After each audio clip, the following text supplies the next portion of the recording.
Okay, here's a crash course in pencil crayon techniques. We're gonna start with blending colors. So I'm gonna blend these three colors. I'm gonna start with the darker color, and I'm not gonna go too dark.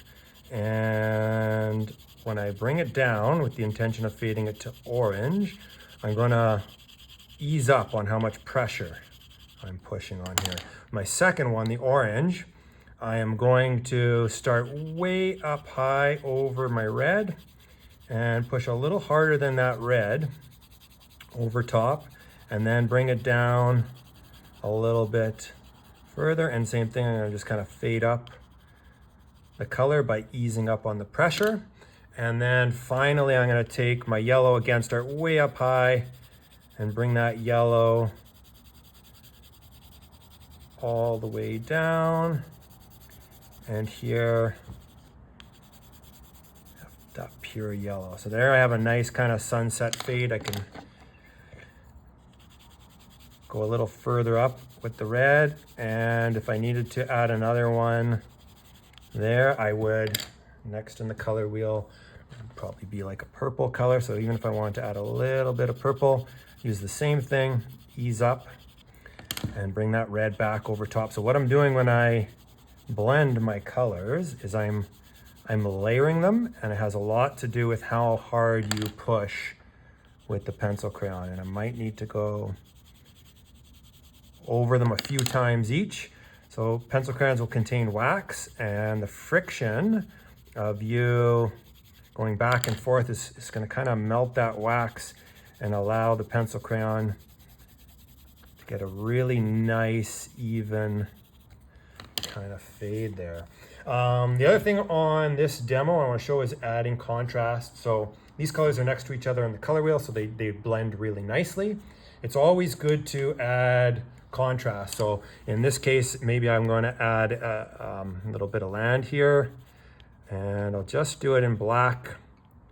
I never use pure black by itself, but I'll just quickly draw in a lone pine tree here, and making it dark against that light background is contrast, which is one of the most effective ways to create a brilliant, aesthetically pleasing piece of art. Over top, I'm going to add just a bit of color in here because I don't like using just pure black or neutral colors like gray and brown. I like to add a little color into everything.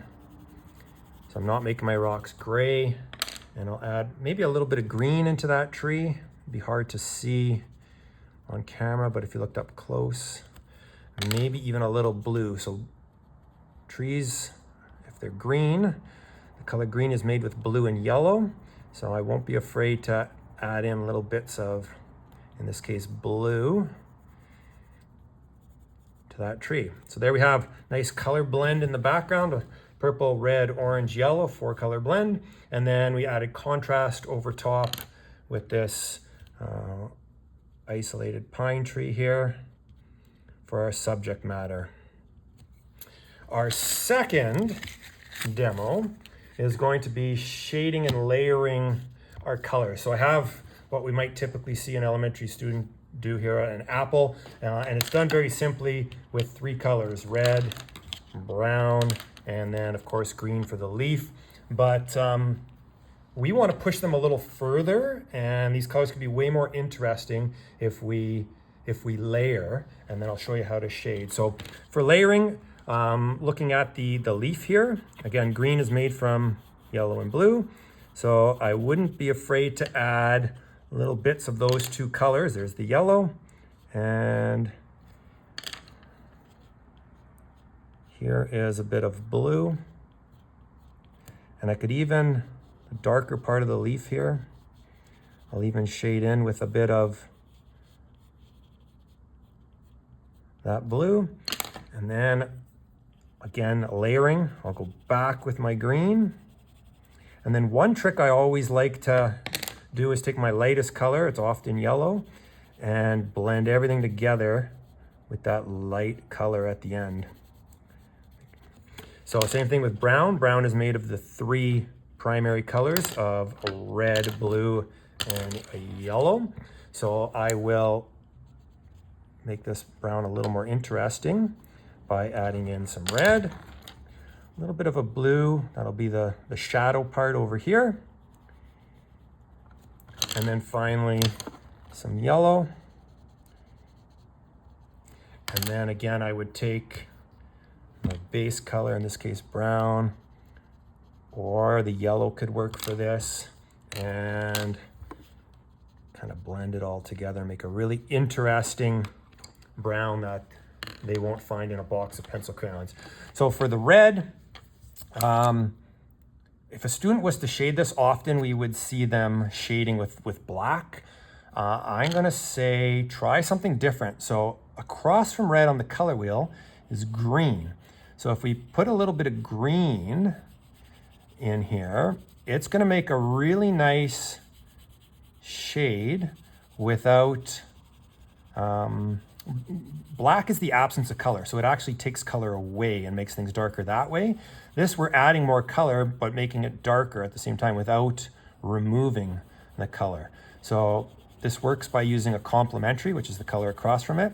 So I've gone and added some green in there. Again, we'll try that layering we did over here. Maybe there's just a little bit of a lighter spot up here on our apple. And then in the middle, I'm gonna take my base red again, and I'm gonna push hard. And again, because there's that wax in the pencil crayon, watch this apple transform. So the pure red area will be really a brilliant red over here. I'm gonna leave some of that yellowy area, just so we have a little variety in our color scheme. And I'm kind of saving that green part for the end.